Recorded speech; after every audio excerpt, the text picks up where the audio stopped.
तुषा की फैमिली अब greater Noida waste में अपने आवास पर पहुंच चुकी है। तुषा के फादर नवनीत शर्मा हमारे साथ बातचीत के लिए है। सर, एक लंबी लड़ाई लड़ी आप लोगों ने और सीएम ऑफिस से, और अब जहां पर एंटीसिपेटरी बेल ग्रिवाला सिंह की रिजेक्ट हो गई है और माना जा रहा है कि जल्दी गिरफ्तारी भी संभव है। आप अब तक की जो कार्रवाई और सुप्रीम कोर्ट ने सो मोटो भी लिया, आप इसको कैसे देखते हैं? सर्वप्रथम मैं धन्यवाद देना चाहूँगा सभी माननीय सर्वोच्च न्यायालय का, चीफ जस्टिस जी का और उच्च न्यायालय का, जिन्होंने इसको सुओ मोटो लिया और संज्ञान में लिया और सीबीआई कार्रवाई के लिए प्रेषित किया।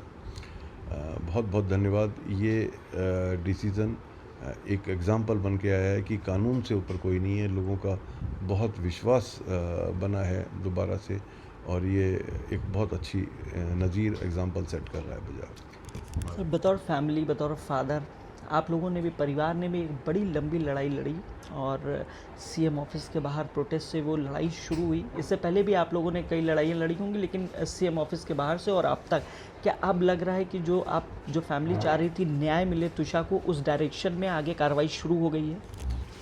पहले तो मैं ये कहना चाहूँगा, मैं अकेला कुछ नहीं कर सकता था। ये लड़ाई मैंने नहीं, आप सभी लोगों ने लड़ी है। आपका न्यूज़ 18 का बहुत बहुत धन्यवाद। और आप लोग भी हमारे साथ कंधे से कंधा मिला के धूप में खड़े रहे और हमको जो है हिम्मत देते रहे, और सभी उन भारतवासियों का जिन्होंने इस न्याय की लड़ाई में हमारा साथ दिया है। अभी एक शुरुआत है, आगे बहुत लंबी लड़ाई है, और मुझे उम्मीद है हम सब एक साथ खड़े होकर के इस लड़ाई को जीतेंगे। न केवल जीतेंगे, बल्कि उनके लिए भी उम्मीद बनेंगे जो नाउम्मीद हो चुके हैं। आज हमारे समाज में इसको जो है इस कुरूपता को बाहर करना है समाज से, और बेटियों को, स्त्री को जो सम्मान मिलना चाहिए, आदर मिलना चाहिए, जो रेस्पेक्ट मिलना चाहिए, उसके लिए हम संघर्ष करते रहेंगे।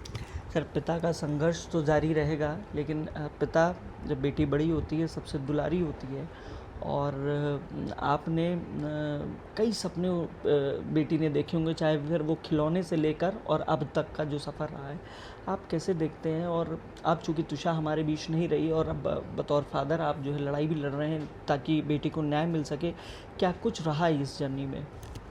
देखिए, हम अच्छे से रो भी नहीं पा रहे, क्योंकि ये न्याय की प्रक्रिया जो है ना, बहुत कठिन होती है, और हमको अभी ये फुर्सत भी नहीं मिली है कि हम भी उसकी मेमोरीज़ को अपने दिल में करें। एक टाइम आएगा जब हम सारी चीज़, क्योंकि वो तो हमारे जीवन का अभिन्न अंग है।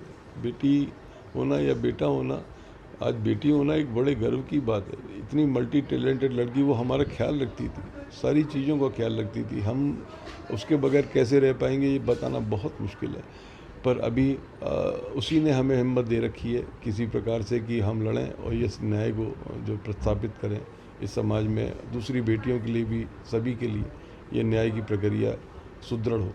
ये लड़ाई सिर्फ तुषा की नहीं, बल्कि उन सभी लड़कियों की है जिनकी शादी होती है, जिनके परिवार वालों का बिहेवियर ससुराल वालों का अच्छा नहीं रहता है। जी जी, बहुत सभी के लिए लड़ाई है, एक नज़ीर बन के, क्योंकि तुषा का नाम ही है कि फर्स्ट रे ऑफ सन, भोर की पहली किरण।